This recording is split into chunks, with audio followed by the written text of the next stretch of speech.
Hello students, good morning to all.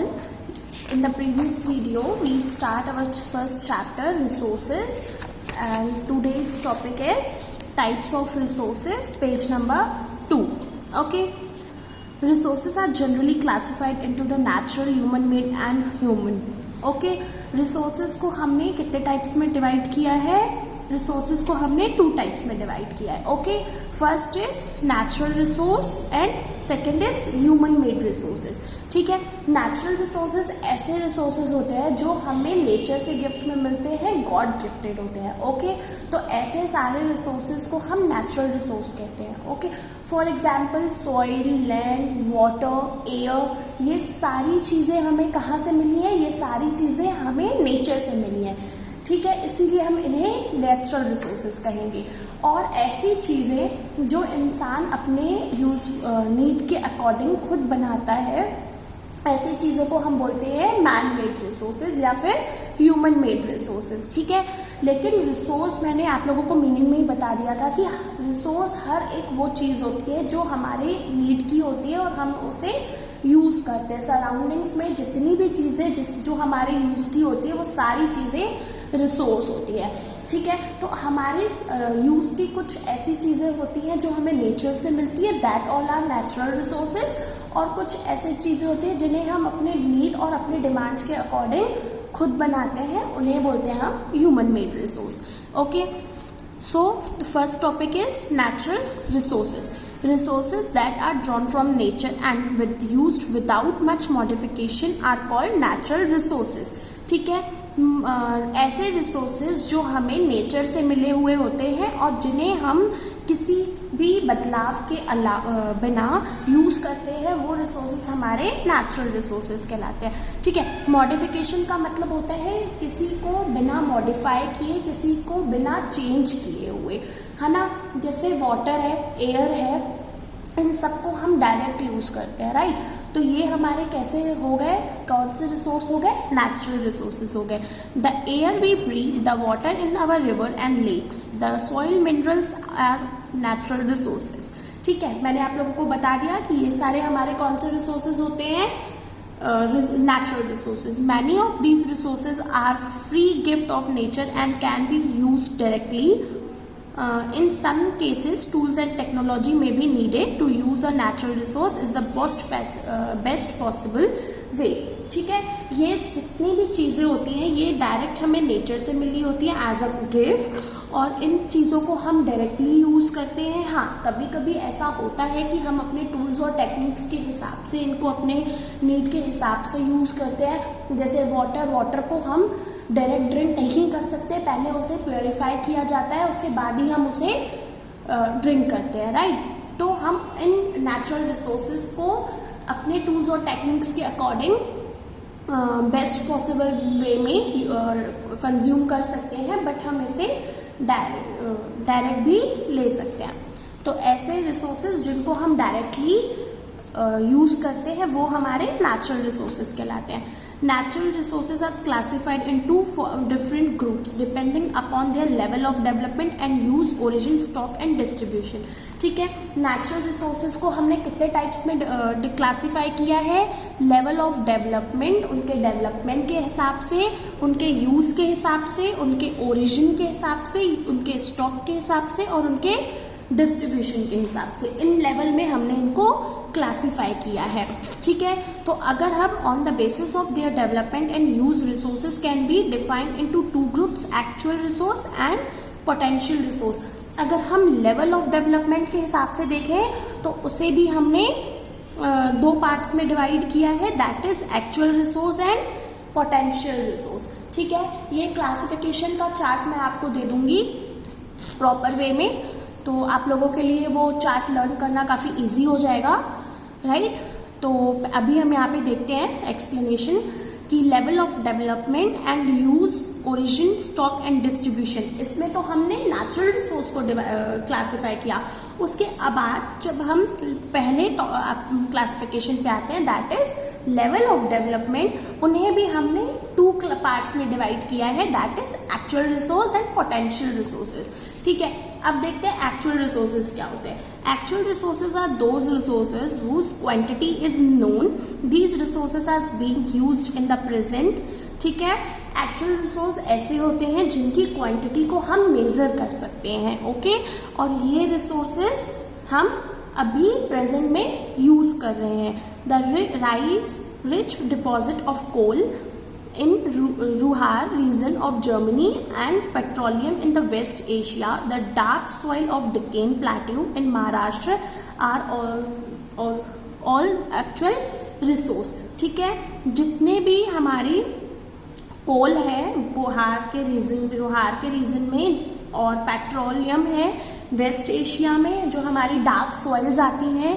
ठीक है, soil होती है डार्क सॉइल जो हमें डेक्कन प्लेट्यू में मिलती है, कहाँ पे, महाराष्ट्र में। ये सारी चीज़ें हमारी क्या हैं, एक्चुअल रिसोर्सेज हैं। ठीक है, जो हमें पता है, जिनके बारे में हम जानते हैं और हम इन्हें यूज़ कर सकते हैं एंड इनकी हम क्वांटिटी को भी मेजर कर सकते हैं।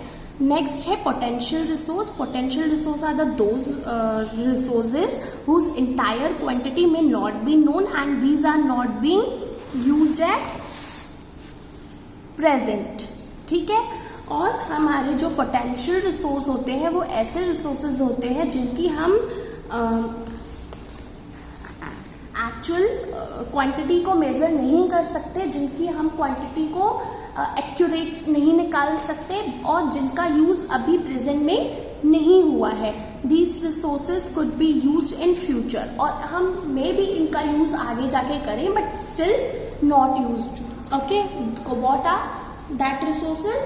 That are potential resources. ठीक है, the level of technology we have at present may not be advanced enough to easily utilize these resources. The uranium found in Ladakh is an example of potential resource that could be used in future. ठीक है,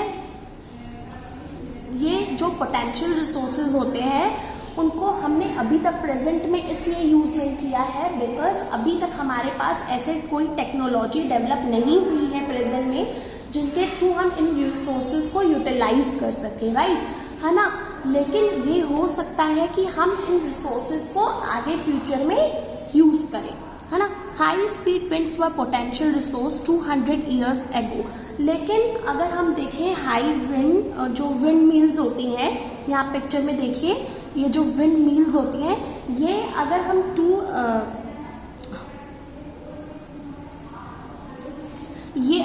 200 before देखें, अगर हम 200 years before जाके देखें तो जो हमारे ये विंड मिल्स थे ये हमारे लिए पोटेंशियल रिसोर्स थे because at that time period हमारे पास, हम इनके बारे में जानते थे बट हमारे पास टेक्निक्स नहीं थी इन विंड मिल्स को या फिर वेलोसिटी को मेज़र करने की एट दैट टाइम। ठीक है, लेकिन आज ये हमारे लिए एक्चुअल रिसोर्स बन चुके हैं, ये हमारे लिए पोटेंशियल रिसोर्स नहीं है बिकॉज आज हम प्रेजेंट में इनको यूज़ कर रहे हैं। ठीक है, लेकिन अगर हम बात करें 2 इयर्स बिफोर की तो तब ये हमारे लिए पोटेंशियल रिसोर्स थे। ठीक है, today they are actual resource and wind farms generate energy using wind mills like in Netherland. Okay, और लेकिन ये आज हमारे लिए एक्चुअल रिसोर्स बन चुके हैं बिकॉज हम अब इनका यूज़ करने लगे हैं। You will find some in Nagercoil in Tamil Nadu and on Gujarat coast. और यहाँ पे कुछ स्टेट्स दी गई हैं जिनमें हम ये बता सकते हैं कि यहाँ इनका यूज़ हम कहाँ कहाँ पे करते हैं, लाइक गुजरात कोस्ट में एंड तमिलनाडु में, तमिलनाडु के नागरकोइल स्टेट में। ठीक है, बेस्ड ऑन देयर ओरिजिन। अगर हम सेकेंड पॉइंट पे आते हैं, अभी हमने एक्चुअल और पोटेंशियल किसके बेस पे पढ़ा, लेवल ऑफ डेवलपमेंट। अब अगर हम आते हैं बेस्ड ऑन देयर ओरिजिन, ठीक है, रिसोर्स, तो बेस्ड ऑन रिसोर्स ओरिजिन में हमने इन रिसोर्सेज को 2 पार्ट्स में डिवाइड किया है, that is biotic resource and abiotic resource. Okay, तो abiotic resources are non living being while biotic resources are living. अगर हम ओरिजिन की बात करें तो इनको हमने 2 पार्ट्स में क्लासीफाई किया है, that is original biotic resource and abiotic resource. इसका मतलब बायोटिक मीन्स है, टर्म बायोटिक मीनिंग है उसकी लिविंग ऑर्गेनिज्म से, और अबायोटिक नॉन लिविंग ऑर्गेनिजम्स या फिर नॉन लिविंग थिंग्स से, जैसे soil, rocks and minerals are abiotic but plants and animals are biotic resource. ठीक है, जो भी हमें ये पत्थर, मिट्टी है ना, ये एयर है, मिनरल्स है, ये सारे क्या है, ये सारे हमारे बायोटिक में आते हैं बिकॉज वो नॉन लिविंग थिंग है, बट जो हमारे प्लांट्स और एनिमल्स आते हैं वो हमारे बायोटिक रिसोर्स में आते हैं। ठीक है, देन आता है natural resources can be broadly categorised into two main groups, that is renewable and non renewable resource. ठीक है, renewable and non renewable resource बहुत इजी है और सबसे मेन कैटेगरी है रिसोर्सेज की, दैट इज ऐसे रिसोर्सेज, रिन्यूएबल मतलब होता है ऐसे रिसोर्सेज जिन रिसोर्सेज को हम रीजनरेट कर सकते हैं, ऐसे रिसोर्सेज जो रिसाइकल होते हैं। एंड नॉन रिन्यूएबल रिसोर्सेज ऐसे रिसोर्सेज होते हैं जिनको हम रीजनरेट नहीं कर सकते और रिसाइकल नहीं होते। अगर ये रिसोर्सेज एक बार फिनिश हो गए तो ये फिनिश्ड ही कहलाएंगे, वापस से ये रीजनरेट नहीं होंगे। ठीक है, तो हम आ जाते हैं यहाँ पे, renewable resource are those which are get renew और रिप्लेनिश्ड क्विकली, जिसे हम रिन्यू कर सकते हैं, रिसाइकल कर सकते हैं। Some of these are unlimited and are not affected by human activities, और ये अनलिमिटेड होते हैं, इनके कितने भी ह्यूमन एक्टिविटीज के कितने भी कंजप्शन से, कंजप्शन मतलब यूटिलाइज करने से, ठीक है, कितना भी ह्यूमन बीइंग इसे यूटिलाइज करे, ये हमारे ऐसे रिसोर्सेज हैं जो खत्म नहीं होने वाले, such as solar and wind energy. ठीक है ना, सनलाइट, मून एनर्जी, ये सारी ऐसे चीज़ें हैं। सोलर एनर्जी यानी सूरज से जो एनर्जी हमें मिलती है, that is solar energy, right. तो ये सारी चीज़ें ऐसी हैं जिन्हें हम कितना भी यूज़ करें ये हमारी ख़त्म नहीं होने वाली। Yet careless use of certain renewable resources like water, soil and forest can be affect there stock. हाँ, बट अगर हम केयरलेस यूज़ करते हैं, हम अच्छे से यूज़ नहीं कर पाते हमारे वाटर, सॉइल और फॉरेस्ट का, बिकॉज ये हमारे रिन्यूएबल रिसोर्स है, लेकिन सॉइल, वाटर और फॉरेस्ट रिन्यूएबल रिसोर्स के साथ साथ ऐसे रिसोर्सेज हैं जिनको वापस रीजनरेट होने में काफ़ी ज़्यादा समय लग जाता है। सॉइल को वापस से रीजनरेट, वापस से रिसाइकल होने में इसकी प्रोसेस इतनी धीरे धीरे होती है कि वापस से इनको जनरेट करने में बहुत ज़्यादा टाइम हो जाता है। तो अगर हम इनका बहुत केयरलेसली यूज़ करते हैं, अच्छी तरह से हम इनका यूज़ नहीं कर सकते, तो इनकी जो स्टॉक है, स्टॉक यानी क्वांटिटी, वो कम ज़रूर हो सकती है। Water seems to be unlimited renewable resource, but storage, shortage and drying up of natural water sources is major problem in many parts of world today।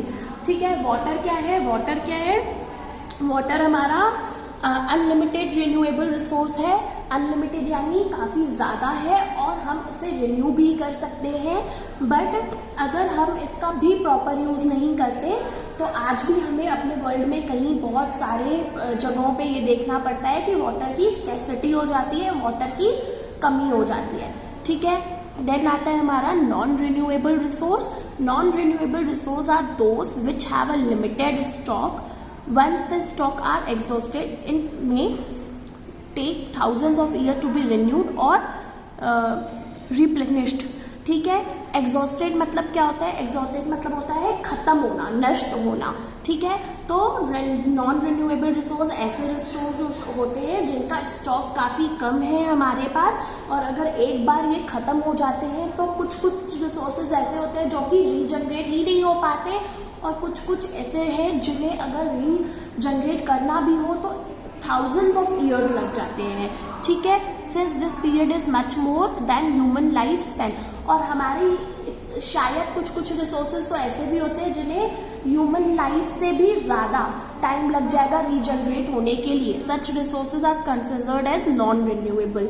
ठीक है, जैसे coal, petroleum, natural gas are some examples, है ना। जैसे कोल है, petroleum है, ये हमारे नेचुरल रिसोर्स तो है, बट ये हमारे नॉन रिन्यूएबल नेचुरल रिसोर्सेज हैं, जिनको अगर हमने एक बार फिनिश कर दिया और इनको प्रॉपर केयर फुली यूज़ नहीं किया, तो अगर ये एक बार ख़त्म हो गए, एग्जॉस्ट हो गए, तो वापस से ये रीजनरेट होने में इतना टाइम लगाएंगे कि शायद हमारी ह्यूमन लाइफ ही तब तक ना रहे। ठीक है, उसके बाद हम आते हैं on the basis of their distribution. ठीक है, हमने अभी क्या किया, अभी हमने लेवल ऑफ डेवलपमेंट के हिसाब से पढ़ा, उनके यूज़ के हिसाब से, उनके ओरिजिन के हिसाब से। अब हम पढ़ेंगे उनके डिस्ट्रीब्यूशन के बेसिस पे। ठीक है, resources can be ubiquitous or localized. Resources that are found everywhere like the air we breathe are ubiquitous, but those which are found only in certain places are localized like copper and iron. ठीक है, अगर हम distribution के हिसाब से देखें कि ये कहाँ कहाँ पाए जाते हैं, तो उस हिसाब से दो होते हैं, यूबिक्विटस और लोकलाइज्ड। ठीक है, यूबिक्विटस ऐसे होते हैं जो हमें हर जगह मिलेगा। हम वर्ल्ड में, अपने अर्थ में कहीं भी जाए, ये सारे रिसोर्सेज हमें वहाँ पे मिलेंगे। चाहे लाइक एयर हमें हर जगह पे मिलेगा, चाहे हम कहीं भी चले जाएं अर्थ पे। ठीक है, लेकिन कुछ रिसोर्सेज ऐसे होते हैं जो लोकलाइज्ड होते हैं, जो कि सिर्फ सम प्लेसेस पे ही हमें मिलेंगे, हर जगह पे नहीं मिलते।